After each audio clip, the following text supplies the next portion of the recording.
Vous êtes toujours à l'écoute de la radio ici et maintenant, 95.2 par Île-de-France, ici maintenant.com pour nous écouter, nous regarder via Internet. Avec nous, Michel Pinson et Monique Pinson-Charlot pour ce livre, Le Président des riches, enquête sur l'oligarchie dans la France de Nicolas Sarkozy, aux éditions Zone, Z-O-N-E-S. Alors, Michel, Monique, ça fait 3 heures que vous êtes parmi nous, et comme on l'a mentionné au début de l'antenne, vous courez pas mal pour promouvoir votre livre. C'est déjà vraiment un grand merci d'être présent, encore une fois, au sein de ce studio pour parler de ce livre. Il y a beaucoup de détails. Alors bien entendu, vous êtes relativement fatigué, et je le comprends tout à fait. Et à la rigueur, on va aller à l'essentiel, comme on le disait hors antenne, notamment sur le projet qu'a notre président du Grand Paris, et qui finalement est la trame principale de tout ce qu'il est en train de faire, avec bien entendu le but d'avantager cette oligarchie d'une manière générale, ses grands amis que sont Alain Minc et autres, d'ailleurs qu'on décore, hein, faut décorer tous ces amis qui nous ont permis d'arriver et d'accéder au pouvoir à tour de bras, alors Légion d'honneur ou dans d'autres remerciements par des petits cadeaux. Et j'aimerais lire un passage avant qu'on arrive à parler de l'urbanisme avec la Défense et le Grand Paris.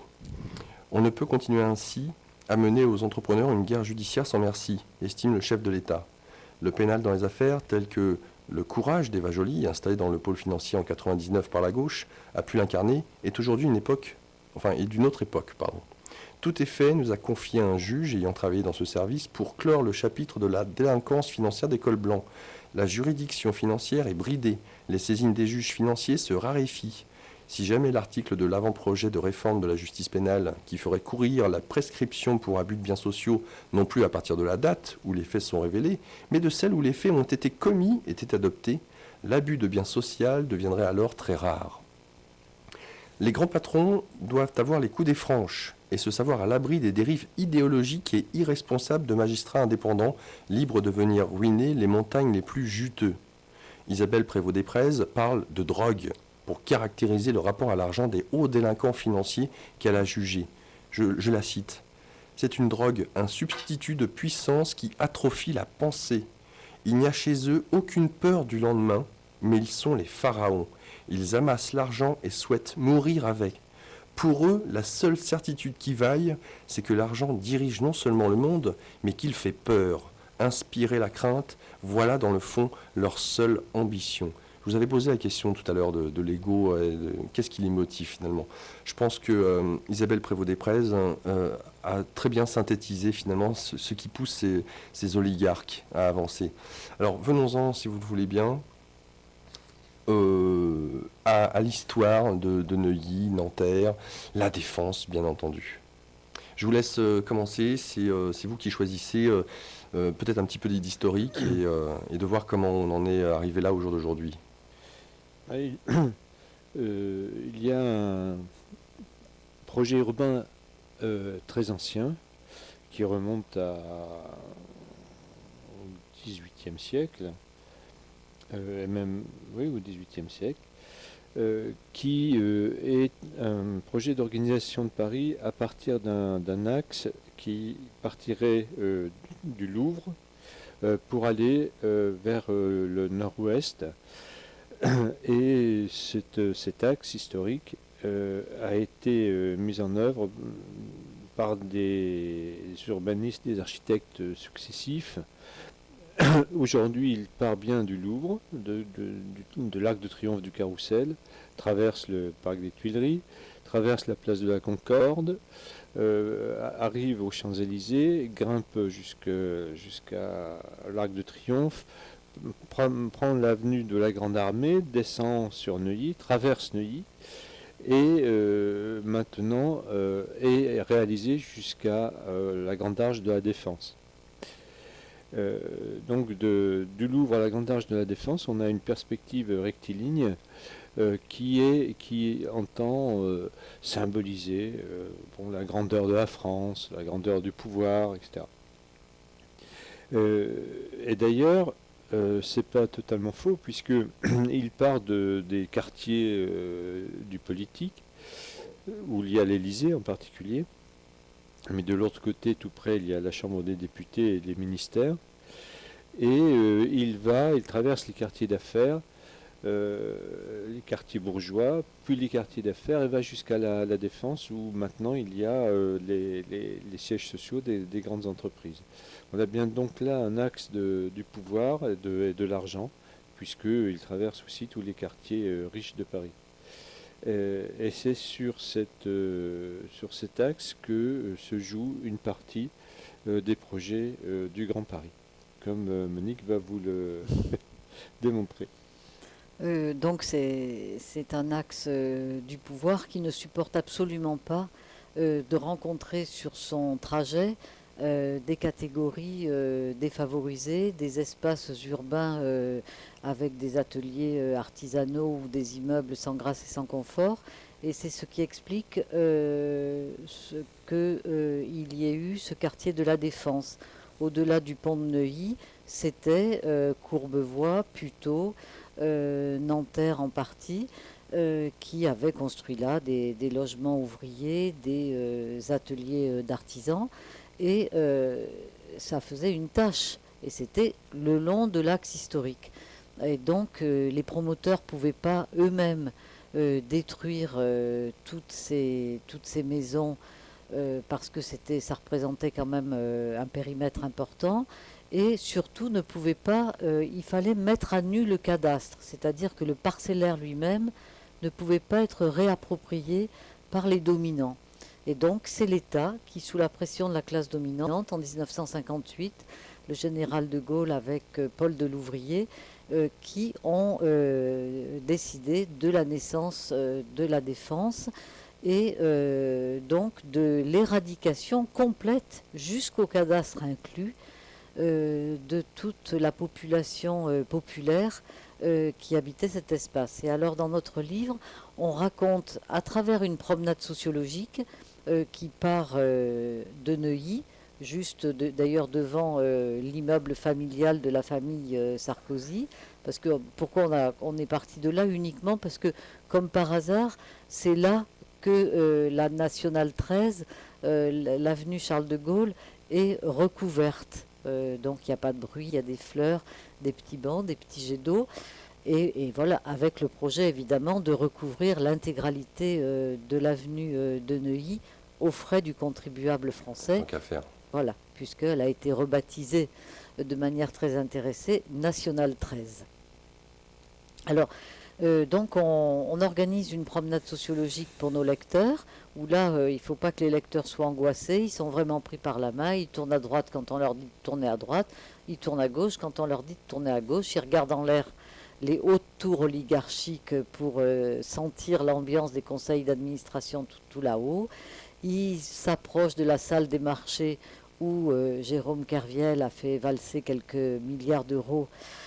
Voilà. Et donc cette promenade sociologique est faite pour que le lecteur comprenne pourquoi on dit que la Défense sera sûrement la capitale de la France de demain, l'ancien Paris étant beaucoup trop patrimonialisé et représentant l'ancien état de droit, tandis que la Défense sera une capitale qui représentera beaucoup mieux un nouveau système basé sur les affaires et la finance.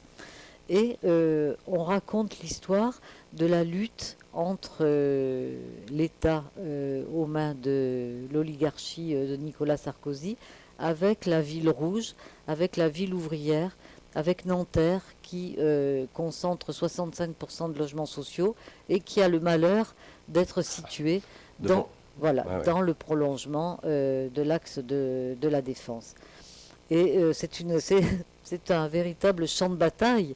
Hein, on est dans la guerre des classes, on a parlé de la guerre des classes, on a parlé de la guerre psychologique à propos des médias qui sans cesse essayent d'inculquer aux Français le bien fondé du pouvoir oligarchique. Et puis on a des champs de bataille où là vraiment c'est des batailles mètre carré par mètre carré qui se mènent, qui se gagnent et qui se perdent. Qui se négocient pour faire avancer les intérêts de cette oligarchie ou les contrecarrer. ce qui est aussi intéressant, c'est que de voir dans quelle mesure Nicolas Sarkozy, qui 3 jours après les présidentielles, alors Nicolas Sarkozy, avocat d'affaires, hein, mais alors comme tant d'autres, hein, Mitterrand, Dati, Copé, Lefebvre, Barouin, Gasquin, Villepin, Strauss-Kahn, Royal, Mamère, Montebourg, Carèche, Borloo, voilà, et puis bien entendu Christine Lagarde, qui elle était au cabinet pendant 25 ans de Baker et McKenzie aux USA, et d'ailleurs qui au sein de son ministère, il ne parle qu'anglais. Intéressant, dans un État français, un monde du gouvernement, un ministère, on ne parle qu'anglais avec Christine Lagarde. Bon, ça c'était le petit point, mais pour en venir où, eh bien que Nicolas Sarkozy, en tant qu'avocat d'affaires, avait, avec comme associé Arnaud Claude, ils avaient créé un cabinet qui s'appelait Célas Arnaud Claude Nicolas Sarkozy, et qui est devenu le 9 mai 2007, donc 3 jours après les présidentielles, Arnaud Claude et Associés. Et alors dans quelle mesure d'ailleurs Nicolas Sarkozy a toujours des parts au sein de ce cabinet? Il a encore ses parts, ses actions dans ce cabinet, mais il les a louées à son partenaire Arnaud Claude. Il les a louées, cette forme de location étant une manière de ne plus avoir de pouvoir Au sein de l'entreprise, de façon à éviter le conflit d'intérêts trop évident, trop direct. Trop évident. Mais il a encore des dividendes, il touche des dividendes sur les résultats. Il touche des dividendes sur... Enfin, non. ils sont... Non, il ne touche pas il a loué, tout se passe comme s'il avait loué ses actions à Arnaud Claude. Et ce qu'on ne sait pas, c'est est-ce qu'il les touchera à la fin de son mandat. On ne sait pas exactement le contrat qui a été signé, car il a été signé chez un notaire sous blanc-seing, je crois qu'on appelle ça. Blanc-seing. Donc voilà, donc on n'en sait pas plus, on ne peut rien dire. Mais la seule chose qu'on peut dire, c'est que l'avocat général du barreau a demandé à Nicolas Sarkozy de ne pas remettre sa robe d'avocat lorsqu'il est devenu président de la République, c'est-à-dire de ne pas soumettre, de ne pas faire omission. Lorsqu'il était ministre, il a fait la démarche de l'omission. Comme président de la République, le barreau n'a pas accepté son omission en disant de toute façon il n'y a pas de problème puisque Nicolas Sarkozy est président de la République et qu'il est garant des lois de la République, qu'il est garant de la séparation des pouvoirs, il n'y a pas de raison de lui demander de soumettre.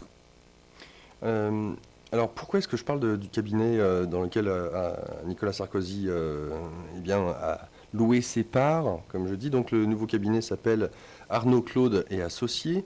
C'est parce que justement, puisqu'on parle de la défense, ce fameux cabinet a joué notamment avec certains immeubles insalubres, notamment à Puteaux.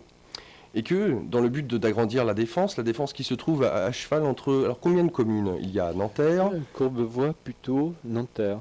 Donc 3 communes. Oui.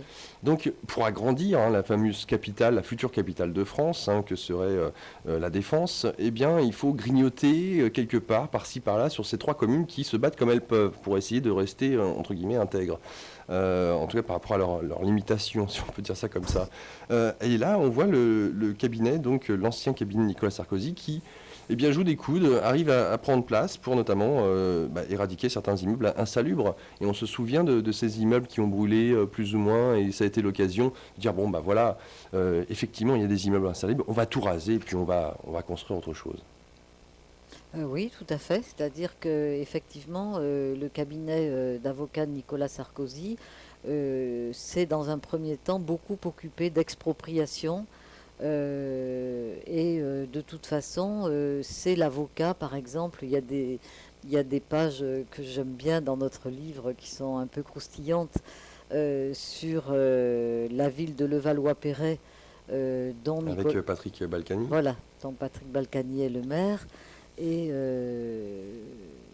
Nicolas Sarkozy, le cabinet d'avocats de Nicolas Sarkozy était comme par hasard un des cabinets retenus par le couple Balkany pour défendre les intérêts de la ville de Levallois. Alors, puisque Nicolas Sarkozy, de surcroît, a été maire de Neuilly et que Neuilly se trouve près de la Défense, ça tombe bien.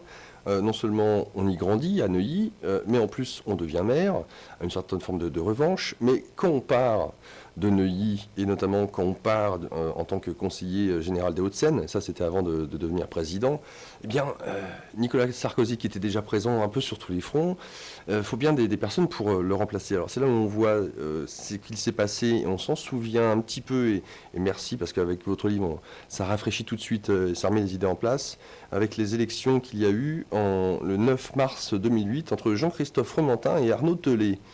Est-ce que vous pouvez nous en dire un petit peu plus? Parce que là aussi, c'est important sur qui a repris un petit peu les rênes après que Nicolas Sarkozy soit parti. Nicolas Sarkozy a essayé de placer un de ses conseillers, David Martinon, pour être candidat à la succession du maire.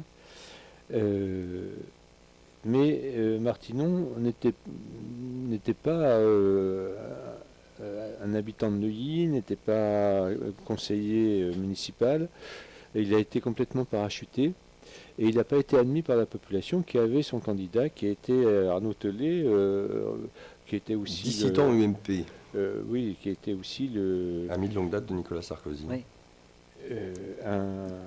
Qui au début n'était pas dissident UMP.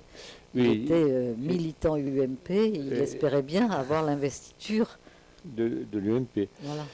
D'ailleurs, c'était quelque chose qui allait un peu de soi, puisqu'il était vraiment le candidat préféré de beaucoup de Neuillyens qui ont accueilli l'arrivée de David Martinon lorsqu'il est venu se présenter à la mairie ou dans une salle de Neuilly à la population par l'écrit de Martinon non, ce qui était mal parti. Et donc il y a eu une sorte de sédition des Neuilliens contre le candidat vraiment parachuté par Sarkozy. Martinon, on l'a prié de ne plus être candidat, il est parti. Et c'est là que Jean Sarkozy, qui suivait Martinon. Jean Sarkozy était dans le siège de Martinon pour soutenir Martinon. Il a compris que c'était pas le bon cheval à suivre et à pousser, son père aussi d'ailleurs. Et donc ils se sont rabattus à un moment sur Tellet, puis sur un nouveau candidat de droite, mais qui n'était pas UMP, qui s'appelle Jean-Christophe Fromentin, et qui, lui, a réussi à capter finalement les faveurs d'une grande partie des Neuilliens et s'est fait élire contre Tellet, qui était le candidat officiel de l'UMP. Donc il y a eu... Non, attends, là, faut pas, là c'est faux. Le candidat officiel de l'UMP, l'investiture, c'est Jean-Christophe Fromentin qui l'a eu. Et Arnaud Tellet s'est retrouvé, bien que grand fidèle de l'UMP de Nicolas Sarkozy, s'est retrouvé en dissidence. Mais c'est Jean-Christophe Fromentin qui avait l'investiture de... peu importe, en tout cas c'est quand même important de bien le préciser, qui a été effectivement élu. Et si tu veux, l'UMP en tant que parti, on peut dire, a perdu à cette occasion Neuilly parce que Nicolas Sarkozy a voulu imposer son successeur d'une manière qui a paru un peu totalitaire et inélégante à la population de Neuilly. En tout cas, ça a été intéressant de constater que dès le moment où Nicolas Sarkozy est parti de ce poste, ça a été un peu la guerre des tranchées entre les différentes parties. Mais tout ça pour avoir... alors, Neuilly, comme commune, a un rôle prépondérant, à tel point que, comme vous le mentionnez, Monique, tout a été fait pour que cet axe de la Nationale 13 qui rejoint la Défense puisse garder, je dirais, un semblant de naturel, où tout est beau, où, encore une fois, payé par le contribuable au sein de cette commune. Qu'est-ce qu'on souhaite faire au sein de l'EHPAD, finalement? Qu'est-ce que représente la défense? Pourquoi est-ce si important? Notamment, on parle de la Société Générale qui a construit de nouveaux locaux, encore plus grands, alors qu'il y avait l'affaire avec Carviel au même moment, ce qui est aussi intéressant de voir comment ils utilisent leur argent. On retrouve parmi une des tours Carlyle Group, dans laquelle notamment il y avait Bush et compagnie, mais dans laquelle se trouve... Ah, j'ai cru que vous alliez l'oublier. Cela n'est pas possible, voyons. L'un des frères Sarkozy, comment s'appelle-t-il celui-ci? Olivier Sarkozy. Donc on retrouve encore toujours une fois les mêmes qui sont présents. C'est un demi-frère, lui, Olivier. Mais ils sont 4 en tout. Non, ils sont 3 frères. Et puis ensuite, c'est un demi-frère, puisque le père de Nicolas Sarkozy s'est remarié, a eu d'autres enfants. Alors, on en vient là à Jean Sarkozy, président de l'EHPAD. Alors, j'aimerais que pour ceux et celles qui ont entendu parler de cette histoire, pourquoi était-ce si important pour Nicolas Sarkozy que son fils soit à la base élu président de l'EHPAD à 23 ans. Et puis qu'il est démenti sur l'idée de mettre en avant son fils et que ça soit du népotisme, là aussi. Oui, Nicolas Sarkozy a poussé son fils à se présenter donc à la candidature de la présidence de l'EHPAD, mais qui n'a pas abouti en définitive. Mais enfin, c'était bien l'intention de le mettre à la tête de l'EHPAD. L'EHPAD, c'est l'organisme gestionnaire de la défense, un organisme qui a plusieurs dizaines de millions d'euros de chiffre d'affaires annuel, qui gère un espace où il y a 1500 sociétés, quelque chose comme une quinzaine de sociétés du CAC 40, ça représente des dizaines de milliers de salariés. C'est donc quelque chose d'énorme. Le jeune Jean Sarkozy, bien sympathique peut-être par ailleurs, était quand même un peu jeune pour occuper ce poste. Un peu jeune, et sa présentation par l'intermédiaire de son père, sous la pression de son père, a été très mal accueillie par l'opinion. Ça a été vraiment un tollé parce que c'était un non-sens de mettre un personnage aussi jeune, n'ayant pas encore fait ses preuves vraiment, à la tête d'un tel organisme aussi important. Alors, d'ailleurs, il n'a pas été présenté directement à l'élection pour être président de l'EHPAD, mais il a été d'abord, il s'est présenté comme candidat au Conseil général à Neuilly. Il a été élu, pas très bien d'ailleurs, mais enfin il a été élu quand même au premier tour, mais enfin à Neuilly c'est pas si difficile pour quelqu'un de l'UMP. Il a été élu au Conseil général. Au Conseil général, il a été élu au conseil d'administration de l'EHPAD. Et étant au conseil d'administration de l'EHPAD, il aurait pu être désigné par le conseil d'administration comme étant le président du conseil d'administration et donc le président de l'EHPAD.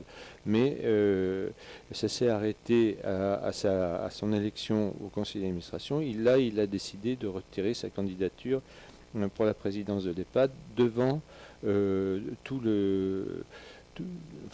l'incompréhension de la presse. Voilà. C'est parce qu'il y a eu la presse qui là aussi a mis le doigt dessus, parce que sinon c'était bon. Hein. C'était parti, et il y avait les voix nécessaires pour qu'il soit élu.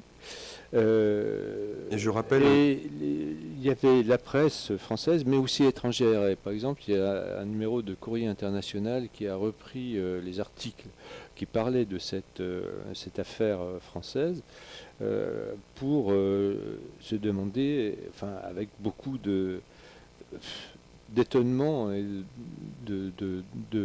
avec beaucoup d'ironie aussi, parler de ce président de la République qui présente son fils à cet âge-là pour un poste d'une telle importance. La presse étrangère était extrêmement dure sur cette péripétie. Et je rappelle la phrase qu'a pu dire Nicolas Sarkozy lors de la réforme du lycée, je cite, « Ce qui compte en France pour réussir, ce n'est plus d'être bien né, c'est de travailler dur et d'avoir fait la preuve par ses études, par son travail, de sa valeur. » Et vous nous dites tous les deux, dire et redire ce que les Français veulent entendre, voilà ce qui importe. Pas de favoritisme, que le meilleur gagne. Alors ça, c'est un premier point. Autre point, toujours au sein de cette affaire de la Grande Arche, va-t-on dire, alors, affaire assez complexe, avec Philippe Chaix. Alors, ce qui est intéressant, c'est que M. Chaix est directeur général de l'EHPAD, ami proche de Nicolas Sarkozy. Il a été interviewé par Pascal Pascariello pour les émissions des 22 et 23 février de Là-bas si j'y suis de Daniel Mermet sur France Inter. La journaliste lui fait remarquer que les locataires des damiers, donc de Nanterre, hein, les tours, les cités, ont du mal à accepter le label d'opération d'intérêt général, puisqu'ils devront partir pour laisser la place à la finance internationale. Et voici ce que nous dit ce monsieur Chaix, Philippe Chaix.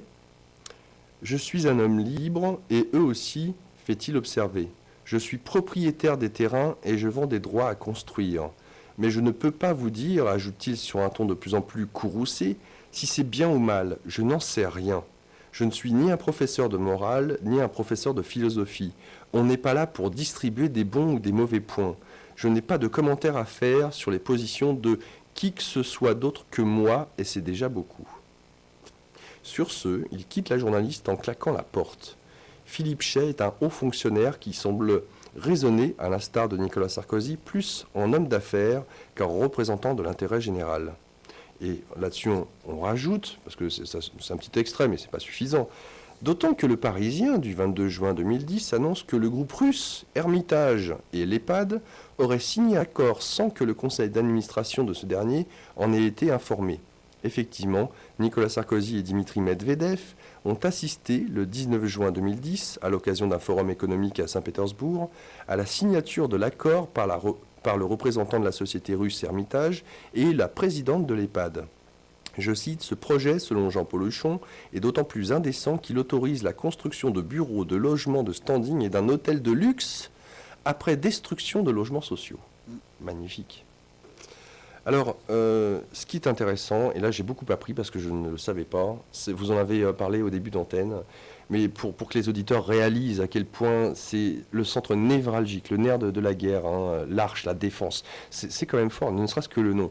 Et d'ailleurs, est-ce que vous pouvez nous rappeler comment le timbre et avec le tampon, le courrier qui partent de la défense et la petite caractéristique?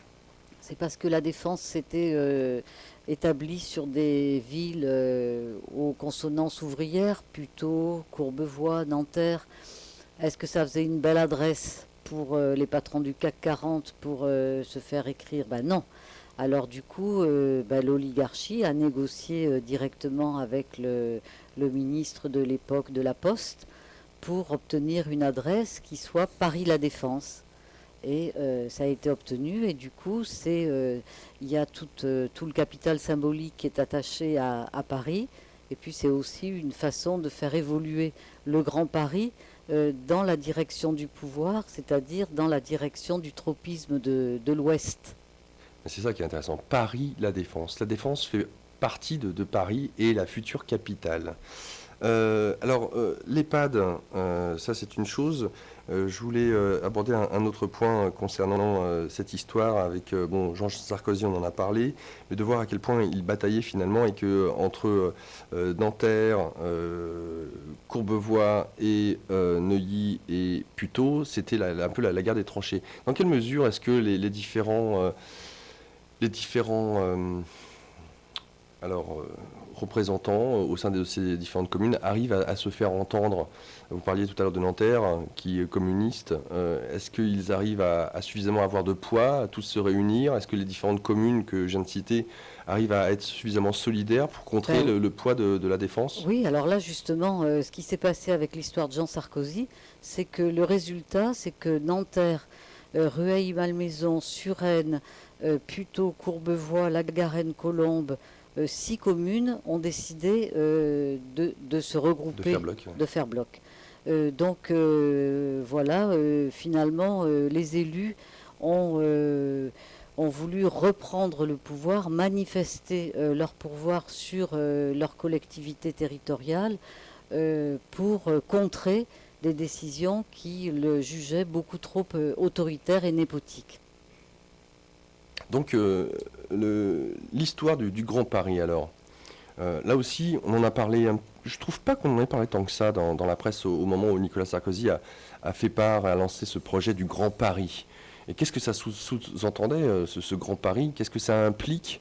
Et qu'est-ce qu'il en est? Comment il a mené sa barque dans cette affaire? Et qu'est-ce qu'il souhaite mettre en place? Parce que c'est vraiment capital, et puisque cette émission prendra fin d'ici quelques temps, c'est l'un des axes principaux de votre livre. Pourquoi est-ce que ce concept, cette idée, ce projet du Grand Paris tient une place si importante pour le président? Lequel des deux? Le Grand Paris d'abord, vous avez dit à plusieurs reprises que c'était un peu une invention de Nicolas Sarkozy. Non, le Grand Paris existait déjà bien avant lui, déjà dans la réalisation, puisque entre Paris et la banlieue, il y a des liens en tous sens. Tout ça est détaillé dans le livre, j'insiste pas. Le Grand Paris faisait déjà l'objet des présidents précédents. La Grande Arche de la Défense sous François Mitterrand était un emblème de ce Grand Paris. Simplement, Nicolas Sarkozy a voulu voir plus grand que grand. Et après tout, pourquoi ne pas faire un Grand Paris jusqu'au Havre? Il a lancé avec beaucoup de communication et de médiatisation des concours d'architectes, des expositions, des ceci et des cela, pour finalement aboutir à des conflits territoriaux dont on a parlé, qui ont un peu embrouillé la réalisation de ce Grand Paris. Et aujourd'hui, c'est lancé au débat public, puisque il y a deux projets qui sont concurrents, celui de la région Île-de-France et celui de l'Élysée via Nicolas Sarkozy.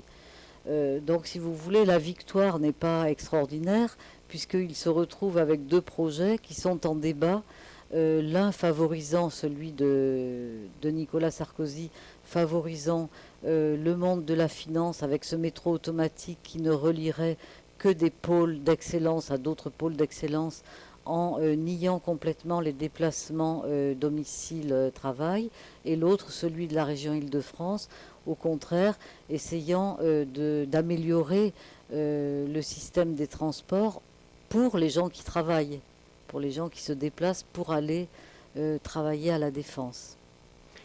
Un autre élément que j'ai adoré, c'est le pôle universitaire Léonard de Vinci. Alors, je ne connaissais pas, mais j'avoue avoir été tombé... Alors, je lis juste la page concernée, on pourra après par la suite, bien entendu, en parler ensemble. J'imagine que ça va intéresser énormément les auditeurs. Le pôle universitaire Léonard de Vinci, le PULV, P-U-L-V, a été créé en 1995 par Charles Pasqua, alors qu'il était président du Conseil général des Hauts-de-Seine. Les locaux sont la propriété du département, qui continue à financer en partie le fonctionnement de l'établissement. Le pôle est géré par une association que préside Charles Pasqua, la convention signée avec le département courant jusqu'en 2011, ce qui lui coûte cher. Aujourd'hui encore, écrivent Hélène Constanti et Pierre-Yves Lautroux, le Conseil général dépense plus d'argent pour le pôle Léonard de Vinci que pour l'ensemble des collèges des Hauts-de-Seine, qui font pourtant partie de sa mission, tandis que les universités relèvent de la compétence de l'État, pas de celle des départements. Donc déjà, là, il marche, je dirais, borderline. En 2007, notent les auteurs, un collégien a coûté en moyenne 216 € au budget départemental Et un étudiant du Pulve, écoutez la différence, 9 722 euros. Le budget du Conseil général prévoyait pour 2010 7 millions d'euros de subventions, auxquels il faut ajouter les 13 millions annuels pour la mise à disposition gratuite des locaux, soit 20 millions. Cette université évite aux enfants des bonnes familles de l'Ouest parisien de se mêler à la population estudiantine diverse de Paris 10, Nanterre, d'où est parti le mouvement de mai 68. Les 6 000 étudiants acquittent des droits de scolarité élevés. 6 200 euros pour l'année scolaire 2009-2010, plus 349 euros de frais divers. Ces droits sont ramenés à 2 480 euros pour les étudiants qui résident dans les Hauts-de-Seine, et ils peuvent même descendre jusqu'à 620 euros pour les boursiers et pour les étudiants issus d'un lycée situé en ZEP. Mais la barrière n'est pas que financière. L'admission se fait sur ce qui ressemble fort à un concours. Donc, un concours qui ne dit pas son nom. Les candidatures sont présentées dans un dossier qui regroupe les informations scolaires. Les candidats peuvent, s'ils passent ce premier seuil de sélection, être convoqués à des épreuves complémentaires. Test d'anglais, entretien collectif et entretien individuel, un jury statut. Il est précisé dans la notice s'inscrire en première année. Au-delà des connaissances académiques validées par vos diplômes, nous souhaitons, à travers le process d'admission, d'une part découvrir votre personnalité et vos attentes, et d'autre part mesurer l'adéquation de votre profil à notre approche pédagogique. La fac Pasqua, entre guillemets, forme des managers dans le domaine du marketing et de la finance. Avec la défense à côté, c'est magnifique. Il est possible d'entrer dans le hall d'accueil de cette faculté par ordinaire, mais on ne peut aller bien loin. Des tourniquets barrent le passage. Pas question de frauder et de sauter furtivement au-dessus de cet obstacle. Des agents de sécurité veillent. Un badge électronique résout le problème, mais il n'est attribué qu'aux ayants droit, étudiants, professeurs, personnel, visiteurs attendus et enregistrés. Les étudiants sont tout aussi élégants que ceux de Dauphine, l'autre université emblématique des Beaux-Quartiers, située à l'extrémité de l'avenue Foch, qui est devenue l'un des viviers du pôle Léonard de Vinci. Le 29 avril 2009, Nicolas Sarkozy, dans son discours sur le projet de Grand Paris, s'est d'ailleurs prononcé en faveur du déménagement dans les 5 ans de l'Université Paris-Dauphine à La Défense. Le contraste avec l'Université de Nanterre, toute proche, mais de l'autre côté de la société, est saisissant. Les locaux sont au diapason. La cantine du Pulve a des airs de salle à manger du Crillon. Table à 4 à 6 places, aux nappes blanches sur lesquelles le couvert est dressé et attend les convives. Elles sont assez distantes les unes des autres pour que la conversation puisse se dérouler agréablement, sans être gênée par celle des voisins. La convivialité est une technique sociale qu'il n'est jamais trop tôt d'apprendre à maîtriser, et les concepteurs de ce pôle universitaire semblent y avoir pensé. Le sport aussi est également à l'honneur, avec une équipe de football féminin, du karting, de la voile. Au choix, 22 disciplines qui constituent une matière notée et obligatoire. Comme dans les autres écoles de la grande bourgeoisie, le soin apporté au corps fait partie d'une éducation totale qui va bien au-delà de l'instruction. Le capital physique est une forme de richesse essentielle dans les rapports sociaux. Les privilèges de la fortune doivent apparaître comme légitimes, et cela se joue aussi dans l'apparence physique, à travers des corps minces, redressés, dignes de leur bonne étoile. Le sport construit également le goût de la compétition, et oui, et du pouvoir. Pour la cérémonie de remise de diplôme, les étudiants revêtent une longue robe noire, bordée d'hermine blanche, dans la pure tradition anglo-saxonne. Incroyable mais vrai. Quand j'ai lu ce que je viens de vous lire, auditeur, j'étais sur mon fessier, pour le dire clairement. Alors, une cantine digne du Crillon, on peut y faire de la planche de la voile, du karting. On y rentre avec un badge, il y a des tourniquets, un système de sécurité excellence. C'est pas n'importe qui peut y venir.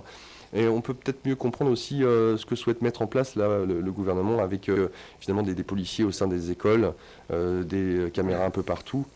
Mais cette université, l'université Pasqua, est tout à fait révélatrice de ce que souhaite pour elle-même l'oligarchie. Oui, c'est une école pour l'élite qui forme en particulier des gens qui vont aller travailler à la Société Générale de l'autre côté de l'Arche. C'est une université tout à fait exceptionnelle, bien à l'image de ce que le gouvernement actuel veut faire du service public, c'est-à-dire que pour la santé, pour d'autres aspects, on l'a vu tout à l'heure, il y a un recul du service public. Là aussi, on met en avant un établissement privé un peu hors de la légalité, mais enfin tout à fait remarquable. Monique, éventuellement un commentaire sur votre propre passage? Ben non, je trouve que le texte que vous avez lu était très bien. Oui, c'est vous qui l'avez écrit. Et je confirme, C'était je parfait. confirme, très bien écrit. Alors, Et oui. que ça suffit. Non, parce que oui, j'entends bien. Alors, il nous reste un petit quart d'heure juste pour passer sur les solutions que vous proposez à la fin de votre livre. En tout cas, la conclusion qu'on peut faire en raccourci de ce dont on vient de parler jusqu'à maintenant, c'est page 159, début 160 que je trouve. Le capitalisme financier apparaît comme une économie capricieuse, sans la maturité du renoncement nécessaire, ni même celle de l'ajournement provisoire. C'est une vision à court terme, à courte vue.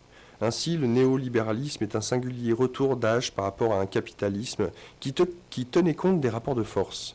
Comme chez un enfant dont le surmoi en formation laisse encore passer les désirs fougueux et transgressifs, le système néolibéral apparaît comme puéril. Il recrute par la fascination du pouvoir et singulièrement de celui que donne l'argent. L'absence d'accès à la culpabilité, dimension de l'immaturité, et de la perversion narcissique liée à cet inachèvement de la construction de l'individu explique l'apparent cynisme des dominants et tout particulièrement de ceux qui émergent de manière brutale à l'occasion de ces réussites accélérées par la financiarisation de l'économie. La violence dans les rapports sociaux s'aggrave. Voilà, c'est ce que je citerai pour la conclusion. Alors maintenant, les solutions. Qu'est-ce que vous préconisez? Que faire? Alors vous nous parlez de restituer l'intelligibilité des rapports de classe. bon, ça, je pense que les auditeurs ont compris ça. Oui, Hein. d'accord. C'est important, hein, dans une société où la pensée unique ne parle que des individus.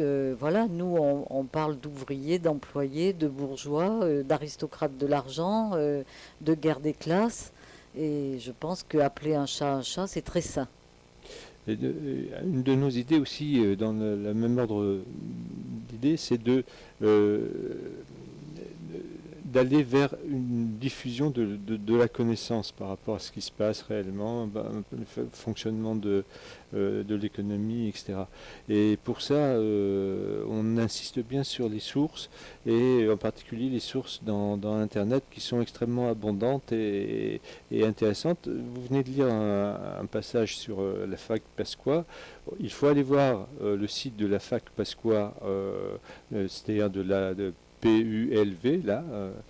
Il faut aller voir le site où il y a justement la description des locaux, la description des activités sportives, etc. C'est des sources qui donnent à vivre et à voir ce que, en général, on ignore. Vous parlez aussi des droits et des devoirs comme solution. Et vous prenez notamment les articles de la Déclaration des droits de l'homme et du citoyen, dans lesquels il figure en préambule de la Constitution de la Ve République. Il est spécifié que les hommes naissent et demeurent libres et égaux en droit. D'accord, tout le monde le sait. Les distinctions sociales ne peuvent être fondées que sur l'utilité commune. Et le second sur lequel vous insistez est extrait de la Constitution de 1958, bafoué aujourd'hui. Il concerne la fiscalité. Pour l'entretien de la force publique et pour les dépenses d'administration, une contribution commune est indispensable. Elle doit être également répartie entre tous les citoyens en raison de leurs facultés.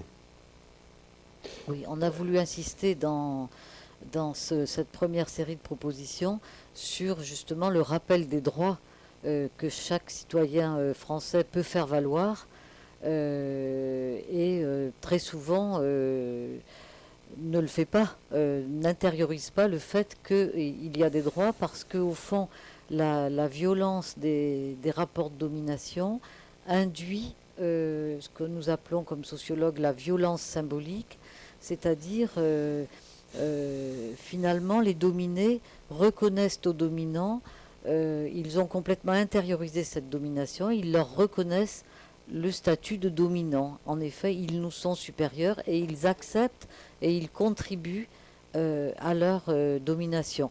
Donc voilà, on essaye dans ce premier chapitre de donner un certain nombre de, de clés, de rappels sur les droits des uns et des autres avant de passer aux propositions de changement de la classe politique, de la classe oligarchique, voilà. Notamment avec abolir le cumul des mandats. Alors c'est intéressant parce que là aussi, que ce soit à droite ou gauche, jamais il a été remis en question ce fameux cumul des mandats. Alors l'un des exemples magnifiques, c'est André Santini. Cet homme a plusieurs vies en une seule. Il a 69 ans, député Nouveau Centre, maire d'Issy-les-Moulineaux, conseiller régional d'Île-de-France, mais avec ce nouveau mandat obtenu aux élections régionales de 2010, il déroge à la loi actuelle sur le cumul. Tiens donc, un recours a été présenté devant le Conseil constitutionnel et en attendant que celui-ci se prononce, André Santini conserve ses 3 sièges. Il occupe par ailleurs, des responsabilités importantes en tant que président du syndicat des eaux d'Île-de-France et du comité de bassin de l'agence de l'eau Seine-Normandie qui regroupe cette région et 25 départements. Il a été élu le 21 juillet 2010 président du conseil de surveillance de la Société du Grand Paris.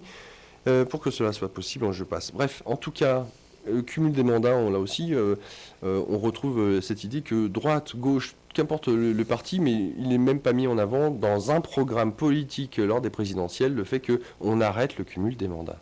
Oui, il faudrait, pour que le cumul des mandats soit supprimé, il serait utile qu'il y ait un statut de l'élu, de façon à ce qu'on ne renforce pas par l'impossibilité d'avoir une carrière politique, on ne renforce pas un recrutement de gens qui disposent d'un patrimoine et qui peuvent, s'ils ne sont pas réélus, se rétablir grâce à leur patrimoine.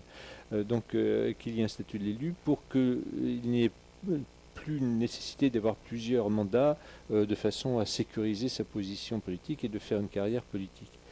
Ce qui serait ouvrir sur d'autres catégories sociales que les catégories actuelles qui ont un peu le monopole, les catégories supérieures qui ont le monopole des mandats électifs, en particulier au niveau national, bien sûr. Oui, mais c'est aussi ça, l'abolition du cumul des mandats. On ne peut pas être député et maire. Et puis surtout, l'interdiction de plus de 2 mandats successifs. On ne fait plus carrière en politique. Personne n'a le droit de voler la parole au peuple. Tout le monde doit faire de la politique. La politique, c'est quelque chose de très noble. C'est un droit que tous les citoyens français ont.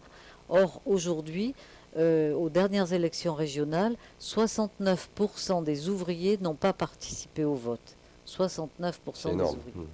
Alors, la question, c'est comment faire pour qu'il y ait cette indépendance du gouvernement vis-à-vis du pouvoir économique ou financier.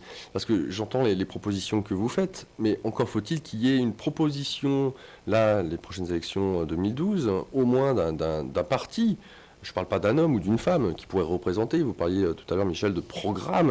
On vote surtout, avant tout, pour un programme. Or, nous sommes dans une société de l'image. Donc, donc j'entends très bien les arguments en question, mais comment peuvent-ils peut-être voir un jour, est-ce que vous voyez dans la scène politique, médiatique à l'heure actuelle, un parti, un groupe, une personne qui mettrait en avant des idées qui rejoindraient peut-être pas totalement, mais en tout cas dans une certaine mesure, ce que vous souhaiteriez vous voir mettre en place pour que finalement on arrive à séparer le pouvoir politique du pouvoir économique. Ouais, déjà, ce qui est difficile pour la gauche, disons pour aller vite, c'est qu'il faut proposer un changement, un vrai changement. Alors qu'à droite, il suffit de continuer. Hein. Le seul travail de la droite, c'est de poursuivre d'une certaine façon. Peut-être en aménageant, mais enfin poursuivre. Donc déjà, ça pose les problèmes de façon différente pour la gauche. Et d'autre part, on ne voit pas très bien du point de vue des organisations d'où peut venir la solution, parce que on voit bien que il y a pas des conflits, mais des personnes, des tendances, etc., qui font que il y a un morcellement qui est bien normal par rapport à la difficulté de concevoir un programme. Alors, par contre, ce que nous ressentons en allant en France dans différentes régions et en intervenant sur le livre, là, et en présentant le livre et en discutant avec les gens, c'est qu'il y a une forte demande de mouvements politiques, il y a quelque chose... De la part des citoyens. Voilà, il y a un travail avec les associations, avec les différents partis qui sont là présents dans les salles où nous parlons.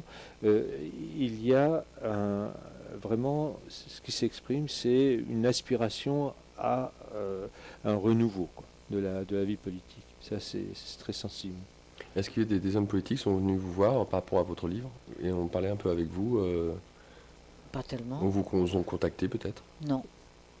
Enfin, À qui tu penserais? à Besancenot, par exemple. Ah oui, oui. Effectivement, on a fait un entretien qui a été filmé, qui est d'ailleurs sur le site du NPA avec Olivier Besancenot. Mais c'est vrai qu'on a été invité à la fête de l'humanité. Excusez-moi, là, c'est parce qu'on est... Il n'y a pas de souci. On n'en peut plus. À la fête de l'humanité, oui. Non, le parti de gauche de Jean-Luc Mélenchon a aussi travaillé avec nous. Enfin, Oui.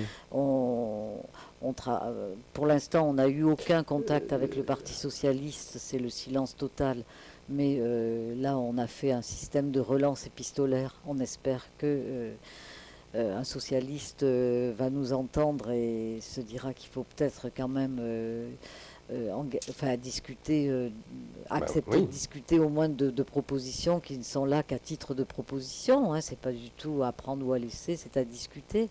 Mais en tout cas, l'abolition du cumul des mandats et l'interdiction de plusieurs mandats successifs avec un statut de l'élu en parallèle, ça réglera pas d'office le problème de la collusion entre le monde politique et le monde des affaires, mais je vous assure que ça le freinera drastiquement. Parce que si à l'Assemblée nationale, vous avez des femmes de milieux populaires, des jeunes, des quartiers défavorisés, si vous avez une ouverture comme ça, sociale, avec des professeurs, pourquoi pas un ou une sociologue dans l'hémicycle, ça va freiner le travail de lobbying, ça va freiner. Ça va pas, peut-être pas empêcher à 100%, mais freiner, c'est une bonne réforme. Et c'est une réforme assez décisive, je crois. Nous arrivons quasiment à la fin de cette émission. Je l'avais gardé pour la fin parce que c'est une petite perle et vous ne le connaissez peut-être pas, ce passage-là. Il s'agit de Michel Rocard qui s'exprime à l'université d'été du MEDEF en date du 2 septembre de cette année-là. Ça dure 2 petites minutes. J'aimerais que vous l'écoutiez attentivement et nous donner votre sentiment juste après.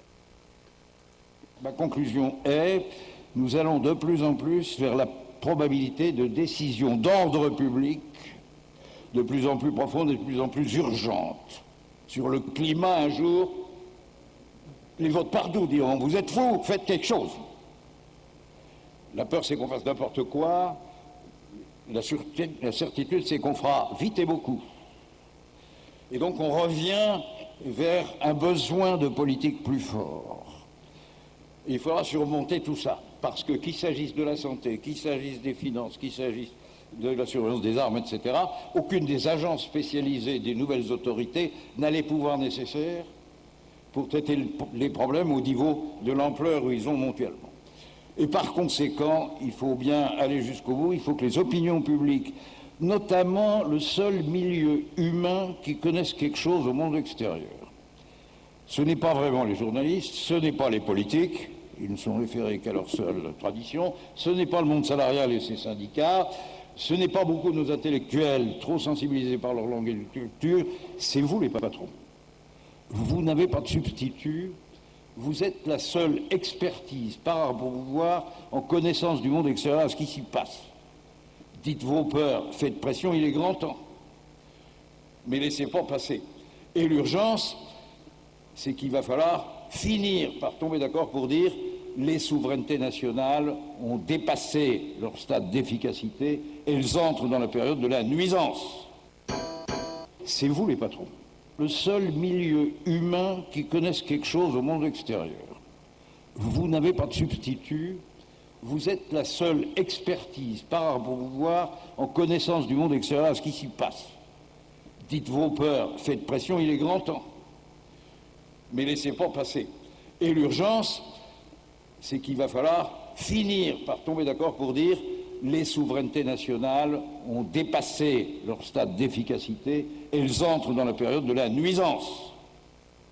Voilà donc les propos de Michel Rocard qui s'adressait à l'Université du MEDEF en date du 2 septembre de cette année. Vos réactions à chaud?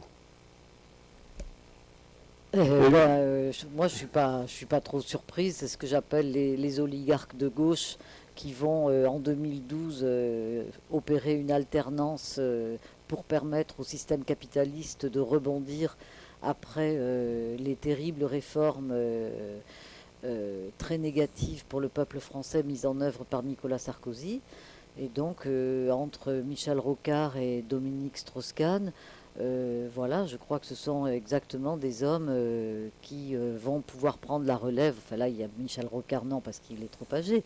Mais voilà, ce type de profil, ce type de responsable politique qui propose de faire sauter les frontières et de donner la planète au monde des patrons, qui sont les seuls créateurs, inventeurs, investisseurs, qui sont les maîtres du monde. Ce qui est incroyable, c'est qu'il parle de l'État-nation comme la souveraineté, comme étant rentré dans le temps de la nuisance. C'est quand même très fort. Et de préciser que ce n'est même pas... Il dénigre même sa propre classe, entre guillemets, donc les politiques, en disant qu'ils ne sont que dans leur schéma et que finalement ils n'ont aucune prise sur la réalité. J'espère que c'était simplement un discours opportuniste parce qu'il était au MEDEF. Si c'est plus, c'est quand même très inquiétant parce que c'est un déni de la démocratie. La démocratie n'a pas de sens puisque seuls les patrons ont le sens, eux, de l'histoire et de l'avenir. Ouais, c'est complètement aberrant. Alors les gens de la santé, l'opinion publique, tout ça, enfin les travailleurs n'ont pas leur mot à dire parce qu'ils n'ont pas, semble-t-il, le sens politique ou je ne sais pas quoi. C'est vraiment un discours très... c'est dans l'air du temps. Quand il dit les patrons, d'autres diraient les hommes d'affaires, les décideurs, peut-être patron c'est encore un peu trop modeste, mais c'est bien ce qu'on voit avec Sarkozy quand même, qui est aussi là-dedans, c'est que les patrons, à condition qu'ils soient du CAC 40, c'est bien eux qui sont les interlocuteurs intéressants pour les politiques, et c'est d'eux que les politiques doivent tirer leurs enseignements pour l'avenir. Juste pour une petite information, les multinationales du CAC 40 sont imposées qu'à 8%, alors que les entreprises françaises le sont à 18 ou 30%. Voilà pour la petite info. Donc il y a beaucoup d'éléments dont on n'a pas pu aborder dans votre livre. Vous êtes fatigué et je vous remercie pour votre venue à cette antenne. C'est nous qui vous remercions aussi de nous avoir invités. Merci. De nous avoir consacré tout cet espace-temps qui était... Ouais. Alors, ce sera peut-être pour une prochaine fois, sporadiquement, en fonction de l'actualité, si vous me permettez de faire appel à vous pour commenter en fonction de ce que vous voyez, suite notamment à votre livre, puisqu'il y aura eu encore beaucoup à dire depuis qu'est sorti votre livre. Il s'en est passé des choses, pas uniquement sur l'affaire Bettencourt, mais avec les retraites notamment. Bref, en tout cas, je rappelle aux auditeurs votre livre, Le Président des riches, Michel Pinson et Monique Pinson-Charlot, enquête sur l'oligarchie dans la France de Nicolas Sarkozy aux éditions Zone, Z-O-N-E-S. Voilà.